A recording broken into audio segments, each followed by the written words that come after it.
panawan. May panawan ako pero... May nag-challenge sa akin ba kumain daw ako ng kalamansi na hindi nasisira ang muka? Ha? Ano? King challenge ka nga makain kang kalamansi nga di masira ang mukha mo nga ra?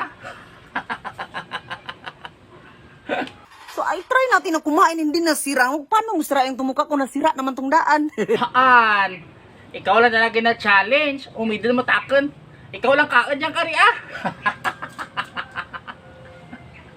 Sa bagay, may point ka ron gidman.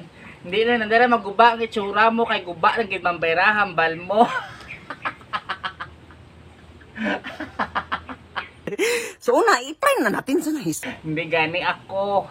Sige lang. Ikaw lang kain ah. Sausaw muna natin, dilaan muna. Bago pasok, bago ilagay sa asin. Napakasimple naman mga challenges nyo ah. Te, kamusta ang lasa bay?